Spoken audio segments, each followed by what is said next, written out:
लोकसभा जो चुनाव आने वाले हैं उसमें अभी सीकर चुरू क्लियर हो गए हैं, आप उसमें है, क्या कहना चाहेंगे इस बारे में? क्या लगता है आपका नंबर? देखिए, हमारा ऐसा मानना है कि इस बार भाजपा 400 पार जाएगी और राजस्थान में 25 में से 25 सीटें भारतीय जनता पार्टी जीतकर आएगी। बाकी यहाँ पर किसे टिकट मिलती है इससे हमें कोई लेना देना नहीं है, ये हमारे केंद्रीय नेतृत्व का फैसला है और हमारा केंद्रीय नेतृत्व जिसे भी उम्मीदवार बनाकर भेजेगा, भारतीय जनता पार्टी का प्रत्येक कार्यकर्ता पूरे मनोयोग से उसे जिताकर हम पार्लियामेंट में भेजेंगे। वर्तमान में जो सांसद है वो भी है हारे हुए हैं और जो पूर्व वो भी हारे हुए हैं, तो पार्टी नया चेहरा देखना चाहेंगी, इस बारे में क्या कहना चाहेंगे आप? देखिए, ये मैं फिर से कहना चाहूँगी कि ये हमारे जो केंद्रीय नेतृत्व है ये वही निर्धारित करते हैं, जैसा भी उन्हें उचित लगेगा, जैसा भी उन्हें सही लगेगा, पूरा मंथन किया जा रहा है वहाँ पे और जो भी फैसला आएगा वो हम सभी के लिए बहुत ही अच्छा फैसला होगा। यमुना जल मिला अभी 30 साल बाद में, उसका कितना बेनिफिट मिलेगा भाजपा को आपके अकॉर्डिंग? देखिए, भारतीय जनता पार्टी की हमारे माननीय प्रधानमंत्री नरेंद्र मोदी जी के नेतृत्व में यही रीति और नीति रही है कि आम जनता को फ़ायदा मिले। आम जनता से जुड़े हुए जो भी मुद्दे हैं उन सब पर जब से भारतीय जनता पार्टी की सरकार बनी है तब से लगातार काम किया जा रहा है। हमारी झुंझुनू की जनता काफ़ी समय से पानी के लिए परेशान थी, लेकिन ये काम डबल इंजन की सरकार आते ही माननीय मोदी जी और हमारे मुख्यमंत्री भजनलाल जी ने तुरंत ही इस काम को पूरा किया। तो मैं संपूर्ण इस शेखावटी की जनता की तरफ से, झुंझुनू की जनता की तरफ से मैं तहे दिल से उनका आभार व्यक्त करती हूँ। हमारे लिए हमारे माननीय मोदी जी और मुख्यमंत्री भजनलाल जी इस झुंझुनू की धरती के लिए भागीरथ बनकर आए हैं। युगों युगों तक हम भी और आगे आने वाली पीढ़ियाँ उनका ये काम हमेशा याद रखेंगी। हम सभी बहुत ही सौभाग्यशाली हैं कि हम ऐसे समय में हम जी रहे हैं जब हमारे माननीय प्रधानमंत्री नरेंद्र मोदी जी का कार्यकाल चल रहा है। हम सभी इस बात के साक्षी बने हैं कि किस तरह से हमारे माननीय प्रधानमंत्री जी ने बहुआयामी दूरदृष्टि अपनाते हुए जहाँ पे ज़मीनी स्तर पे जो छोटी छोटी चीज़ें हैं जिनका क्रियान्वयन होना चाहिए, जो छोटे छोटे काम हैं वो होने चाहिए, उन कामों से लेकर और ये मंगलयान तक, ये जो बहुआयामी सोच है ये केवल मोदी जी ही कर सकते हैं। एक डॉक्टर होने के नाते मैंने खुद ने भी काफ़ी चीज़ें महसूस की हैं, जैसे कि स्वच्छ भारत योजना है, ये बहुत ही बड़ा क्रांतिकारी कदम है।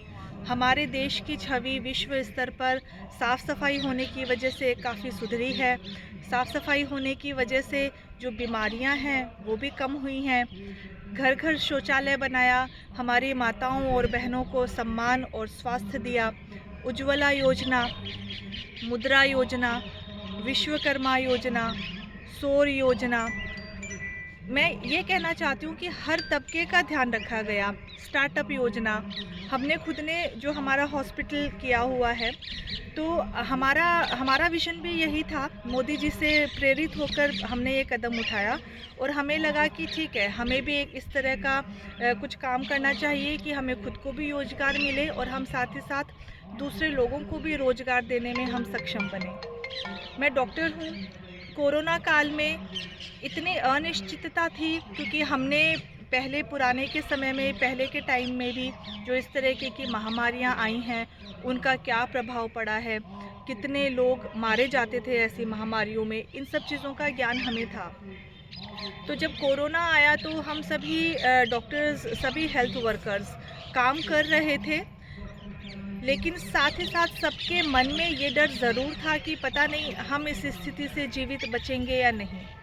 लेकिन माननीय मोदी जी ने उस टाइम पे भी इतनी सक्षमता के साथ में काम किया, इतनी दूरदृष्टि दिखाते हुए काम किया कि हमने 220 करोड़ वैक्सीन बनाई, जो एक बहुत ही बड़ा कदम है। मैं तो कहूँगी बहुत ही चमत्कारिक कदम है।